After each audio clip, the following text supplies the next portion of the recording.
پھر بچوں کی اصلاح کے لیے بچوں کو مارتے پیٹتے. جیسے پہلے زمانے میں کیا ہوتا تھا، ماں باپ کیا کہتے کہ کھلاؤ سونے کا لقمہ اور دیکھو شیر کی آنکھ سے.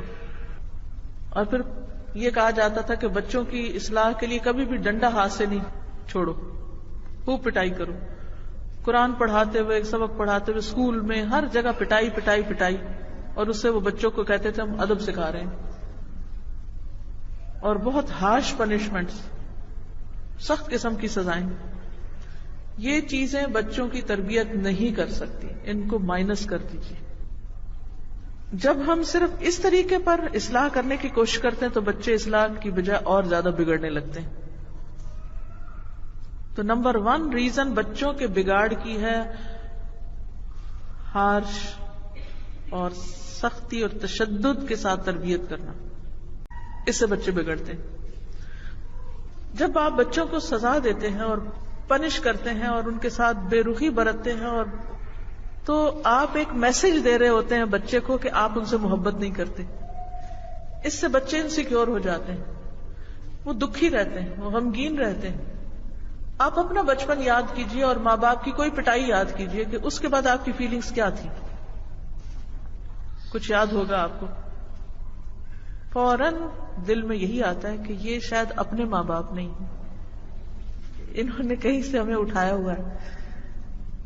جب بھی بچوں کو پنش کیا جاتا ہے تو وہ فوراً یہ سوچتے ہیں کہ ہم ستیلے ہیں.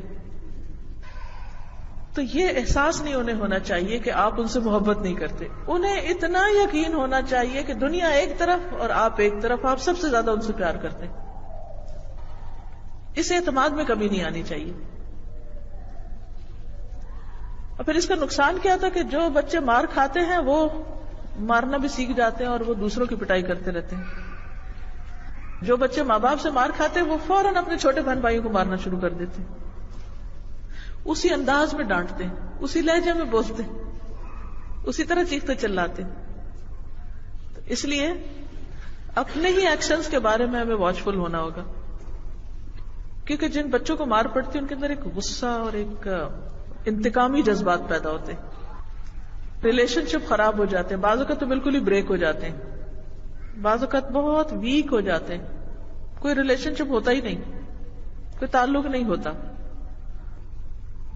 پھر ہم جب طاقت کے زور پر بچوں سے کچھ منوانے کی کوشش کرتے ہیں تو دراصل ہم ان کو میسج دے رہے ہوتے ہیں کہ ہر کام طاقت سے نکلوایا جا سکتا ہے، اور پھر وہ بھی وہی طاقت آزمانے لگتے ہیں.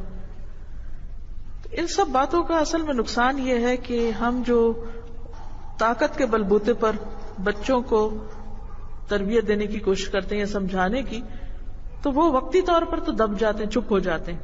مثلا وہ بات نہیں مان رہے تو آپ نے ان کو بہت شور مچا کے ہنگامہ کھڑا کر کے ایک بات سمجھائی، وقتی طور پہ وہ سہم گئے، چپ ہو گئے، چھوڑ دیا انہوں نے وہ کام. اچھا پھر تھوڑی دیر کے بعد پھر کیا کرتے ہیں؟ دوبارہ وہی کرنے لگتے ہیں، جا کے پھر مار کھاتے ہیں، پھر چپ کر جاتے ہیں، پھر وہی کرنے لگتے ہیں.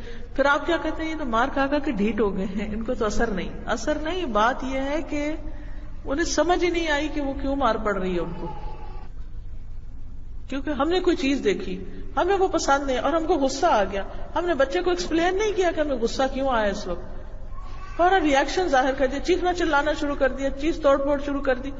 وہ بچہ پریشان ہے کہ پتہ نہیں ہوا کیا ہے، اسے سمجھ ہی نہیں آئی. اور پھر نتیجہ کیا ہوگا؟ وہ پھر دوبارہ وہی حرکت کرے گا، پھر آپ غصے میں آ جائیں گے. تو وہ کمیونیکیشن گیپ ہے، آپ نے اسے سمجھایا ہی نہیں، ایکسپلین ہی نہیں کیا. اب مثلاً کیا ہوتا ہے کہ آپ کو رات کا کھانا کھانا ہے یا کچن سمیٹنا ہے، اور بچوں کو آپ بلا رہے ہیں کھانا کھا لو، کھانا کھا لو، نہیں کھا رہا. اب آپ کو غصہ آ جاتا ہے، آپ کہتے ہیں کہ تم وقت پہ کھانا نہیں کھاتے، تم ایسا نہیں کرتے، ویسا نہیں کرتے، جو اگلی پچھلی ساری کسر نکال دیتے ہیں، پورے دن کے جو تھکے ہوتے ہیں وہ سب نکال دیتے ہیں.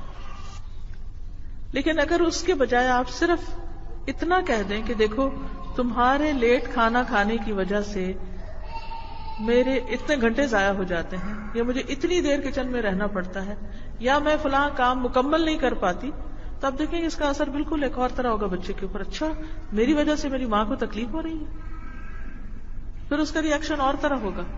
لیکن اگر آپ نے اس کو بتایا نہیں کہ آپ کو کیا تکلیف ہو رہی ہے اور آپ صرف چلا رہے ہیں، اس سے اصلاح نہیں ہوگی. حضرت انس کہتے ہیں کہ میں نے اللہ کے رسول صلی اللہ علیہ وسلم سے بڑھ کر کسی کو بچوں پر شفقت کرتے ہوئے نہیں دیکھا. محبت کے بعد دوسری چیز میں نے کیا بتائی تھی؟ کیا کرنا؟ شفقت، مہربانی، ہمدردی.